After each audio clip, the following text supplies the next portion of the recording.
Alright, I'm going to go through a couple of different things here in this video. It won't be too long of a video, but show you some of the features in the instrument cluster here on the Raptor, as well as how to make sure you've got your truck set up for automatic over-the-air updates. And then also wanted to show how to disable traction control and stability control, as I had a few questions about that. So give you a real quick run through of some things on the instrument cluster here. You'll notice the check engine light up in the top left, as well as the battery light down in the bottom right, and that is simply because I just have the key on, or the push button on, in the accessory position. The engine is not running. So what I'm going to use as I'm scrolling through the instrument cluster here are the buttons on the right hand side of the steering wheel: menu, back, OK, and the up and down. So right now I'm set on what is called the calm screen, and there's a handful of different menus where you essentially are picking a list of pages that you can view in that menu. So I'm in my view right now, so this is the one where you can select which pages you want to be able to see here. So this is called the calm screen. If I scroll using the up and down, this says configure my view, and if you go in here, you can select all the different pages with the check mark there that you want to be on your my view. So the ones with the check mark are the ones that will scroll through on your my view page. So I've got power distribution, measurements, which are like some extra gauges, tire pressures, trip 2, trip 1, fuel economy, and the calm screen. So if you go to the menu, your other set of screens here are, you've got one for trip and fuel. This will show you fuel economy, trip 1, trip 2, driver assistance. So if you go into there, you can scroll through that set of screens, go back again to the main menu. The other one is Raptor info. There's some kind of cool stuff here. This off-road screen shrinks all your gauges down and gives you the Raptor view with your steering angle and roll angles. Power distribution, engine info, driver assistance, Raptor status, couple extra gauges. Go back. Towing. This is a list of pages that may be handy when you're towing. Towing status, driver assistance, that one seems to be in most of the sets of pages. Trailer lights, again, just gonna flip through these quick. If anybody's got any questions on any of this stuff, let me know in the comments and I can do another video. The last one in here is settings. You can configure the top center 2 gauges towards the middle. So you can switch those back and forth, and you can set what is shown on those 2 gauges. So I have the left one set to oil pressure and the right one set to manifold pressure or boost. So you can pick between these other options here and set those as your top center left and right gauges in the top center. Last thing in here, border crossing notifications, neutral tow, and then vehicle maintenance. This is where you would go in to check and reset your oil life monitor and your tire pressure monitoring system when you do a rotate or something like that. So back to the main menu, go back to my view where I leave it most of the time on the calm screen. So the next thing I want to show you quick is how to disable traction and stability control. So for that, you're going to use this button right up here. So we'll go back to the screen here.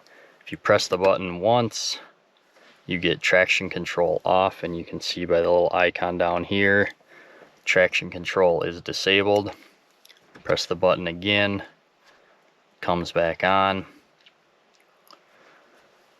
If you hold the button until this little bar goes across the screen, hold for advanced track off, Now advanced track is off, and what that means is traction control is off, as you can see again down here, as well as stability control is off.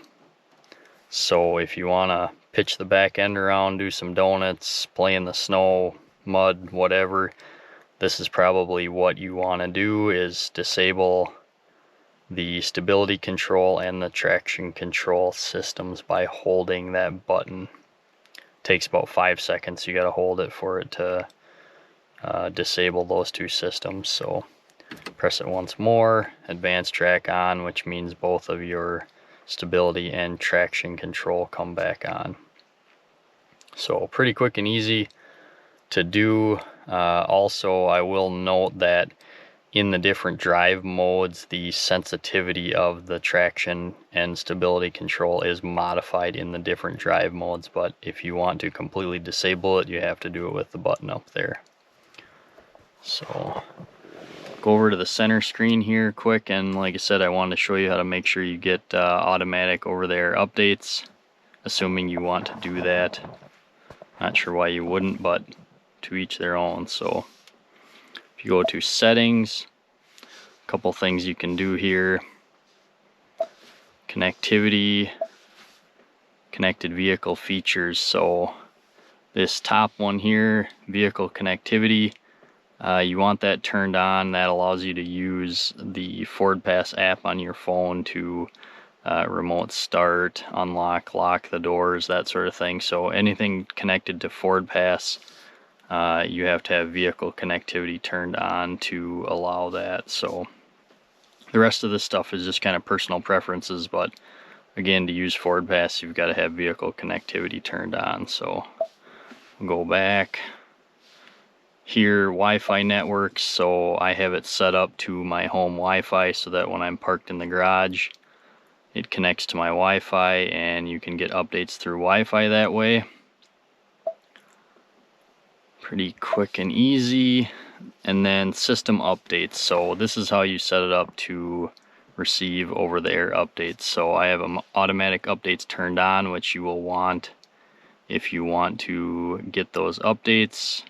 Nice thing about that is it might save a trip to the dealership for a software update. It can come right through the Wi-Fi or cell network right to your truck at home or driving down the road even. So there are two different kinds of updates.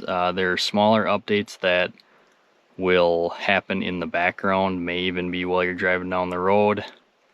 There's some icons that'll come up on the top bar of the screen telling you what's going on, but basically it's behind the scenes. The update will happen and you won't really know about it. The bigger updates, the truck needs to be powered off. So what you want to do for those is set your schedule in here. I have it set to 2 a.m. any day of the week, or all the days of the week I have set. You can pick whatever days you want. I have it 2 a.m. any day of the week. So basically then when a larger update comes through, you'll get a little notification up here, and the next time the truck is powered off and 2 a.m. comes around, it'll install the update while the truck is off in your garage or driveway, and then it'll be all ready to go in the morning for you. So like I say, I'm not usually doing anything at 2 a.m. so the truck will most likely be parked and those bigger updates can go through. You are not able to drive the vehicle while those updates are happening, so you probably want to pick a off time like I have here as 2 a.m. So you do get a notification when the update is ready, telling you it'll install at your next scheduled time. So you do have, you know, some idea when that's happening. It's not totally out of the blue. So that's pretty much that. You can check if there's an update available in this menu too.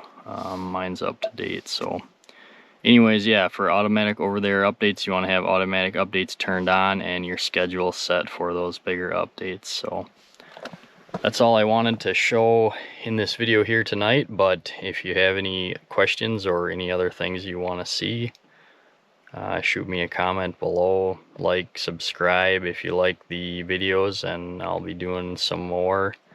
Most of them are just based on people's suggestions, so if you have something, drop it below and I'll take a look. Thanks for watching.